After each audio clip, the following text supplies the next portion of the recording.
రోజుల పోలీసు కస్టడీలో భాగంగా మాజీ మంత్రి కాకాని గోవర్ధన్ కృష్ణపట్నం పిఎస్ కు తరలించారు పోలీసులు. అక్రమ మైనింగ్ కేసులో నెల్లూరు జిల్లా జైల్లో మాజీ మంత్రి కాకాని రిమాండ్ ఖైదీగా ఉన్నారు.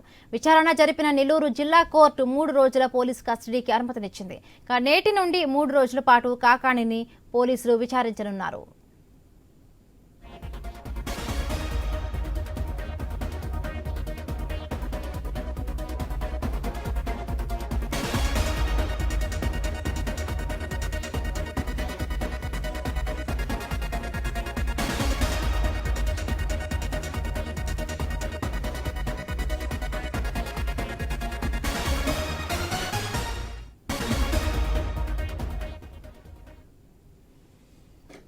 నేటి నుంచి 3 రోజుల పాటు పోలీస్ కస్టడీకి మంత్రి కాకాని గోవర్ధన్ రెడ్డి ఉండబోతున్నారు. పోలీస్ కస్టడీలో పోలీసులు కాకాని గోవర్ధన్ రెడ్డి నుంచి ఎలాంటి విషయాలు రాబట్టే అవకాశం ఉంది దానికి సంబంధించి మరిన్ని పూర్తి అప్డేట్స్ మా స్పెషల్ కరెస్పాండెంట్ సునీల్ అందిస్తారు. సునీల్, ముందు నెల్లూరు జిల్లాకు సంబంధించి అక్రమ మైనింగ్ కేసులో కాకాని గోవర్ధన్ రెడ్డి అయితే అరెస్ట్ చేసిన పరిస్థితి అయితే ఉంది. అయితే గత 10 రోజుల క్రితం కూడా వెంకటగిరి కోర్టులో అయితే సబ్మిట్ చేశారు. వెంకటగిరి కోర్టు అతనికి 16 రోజులు రిమాండ్ అయితే విధించిన పరిస్థితి అయితే ఉంది.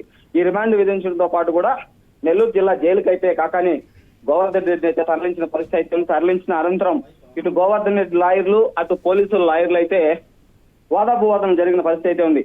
అటు పోలీసుల తరఫున న్యాయవాది కస్టడీకి ఇవ్వాలని, అదేవిధంగా కాకాని గోవర్ధన్ రెడ్డి తరఫున న్యాయవాది జైల్లో స్పెషల్ కేటగిరీ ఖైదీగా గుర్తించాలని కూడా చెప్పిన పరిస్థితి ఉందని చెప్పుకోవచ్చు. అయితే దాదాపుగా ఈ తంతు పూర్తయినప్పటి నుంచి కూడా ఇప్పటి వరకు దాదాపు 9 రోజులు గడిచిన పరిస్థితి అయితే ఉంది. ఈ నేపథ్యంలో కాకాని గోవర్ధన్ రెడ్డిని అయితే పోలీసుల తరఫున న్యాయవాదులు అయితే కస్టడీకి కోరిన పరిస్థితి అయితే ఉంది. కస్టడీకి ఈ రోజు ఉదయం 11:50 నెల్లూరు పోలీసులు కస్టడీలోకి తీసుకున్నారు. కస్టడీకి తీసుకొని విచారించడానికి అటు పోలీస్ స్టేషన్కి వెళ్తే కార్యకర్తలు, అభిమానులు, గొడవలు జరుగుతాయనే నేపథ్యంలో కూడా కృష్ణపట్నం పోర్టుకి అయితే కూడా రోడ్డు మార్గాన వెంకటాచలం ద్వారా కృష్ణపట్నం పోర్టుకి అయితే తరలించి విచారిస్తున్న పరిస్థితి అయితే ఉంది.